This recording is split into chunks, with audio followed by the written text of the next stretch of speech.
ವೇದಾಂತ ಸಂವತ್ಸರ. ಓಂ ಮುಕ್ತಪಾಶಾಯ ವೇದಾಂತ ಭಾಸ್ಕರಾಯ ನಮಃ. ಆತ್ಮಜ್ಞಾನಾತ್ ಸರ್ವಪಾಶ ವಿಚ್ಛೇದೋ ನಾನ್ಯಥಾ ಭವೇತ್. ಜನ್ಮ ಮೃತ್ಯುಜರಾಹೀನಃ ಆತ್ಮ ವೇದಾಂತ ಭಾಸ್ಕರಃ. ಆತ್ಮಜ್ಞಾನದಿಂದ ಸರ್ವ ಪಾಶಗಳು ಕತ್ತರಿಸಿ ಹೋಗುತ್ತವೆ. ಆತ್ಮನು ಜನ್ಮ ಮರಣ ಜರಾರಹಿತನಾಗಿರುತ್ತಾನೆ.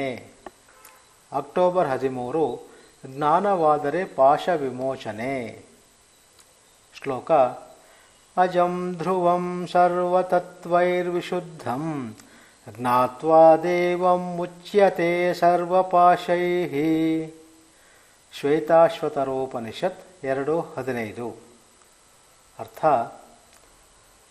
ಅಜನು ಧ್ರುವನು ಸರ್ವದೋಷರಹಿತನೂ ಆಗಿರುವ ದೇವನನ್ನು ತಿಳಿದವನು ಎಲ್ಲ ಪಾಶಗಳಿಂದಲೂ ಬಿಡುಗಡೆ ಹೊಂದುತ್ತಾನೆ.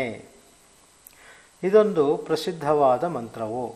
ದೇವನನ್ನು ತಿಳಿದರೆ ಸರ್ವ ಬಂಧನಗಳಿಂದಲೂ ಬಿಡುಗಡೆ. ಆ ದೇವನು ಯಾರು? ಇಂದ್ರನೋ, ವಿಷ್ಣುವೋ, ಸೂರ್ಯನೋ, ಆರ್ಯಮನೋ ಎಂದರೆ ಈ ಯಾವ ದೇವತೆಗಳನ್ನು ಈ ಮಂತ್ರದಲ್ಲಿ ಪ್ರತಿಪಾದಿಸಿರುವುದಿಲ್ಲ.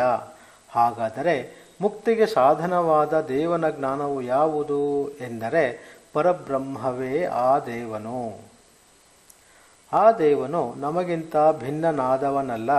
ಇವನು ಆ ದೇವನಲ್ಲ, ಈ ದೇವನೇ ಇವನು. ಸಾಮಾನ್ಯವಾಗಿ ದೇವರು ಎಂದ ಕೂಡಲೇ ನಮ್ಮ ಕಲ್ಪನೆ ರಾಮ, ಕೃಷ್ಣ, ಗಣಪತಿ, ಶಿವ, ಲಕ್ಷ್ಮಿ ಇತ್ಯಾದಿ. ಆ ದೇವರುಗಳು ಪರೋಕ್ಷರಾಗಿರುತ್ತಾರೆ. ಆದರೆ ವೇದಾಂತದ ದೇವನು ನಮ್ಮ ಪ್ರತ್ಯಗಾತ್ಮನೇ ಆಗಿರುತ್ತಾನೆ.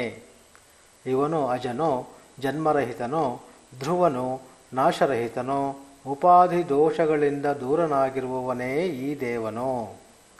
ಇವನನ್ನು ತಿಳಿದರೆ ಅಂಥವನು ಸರ್ವ ಪಾಶಗಳಿಂದಲೂ ಮುಕ್ತನಾಗಿ ಬಿಡುತ್ತಾನೆ. ಇವನಿಗೆ ಪುನಃ ಜನ್ಮವಾಗಲಿ ಸಂಸಾರ ಬಂಧನವಾಗಲಿ ಇರುವುದಿಲ್ಲ.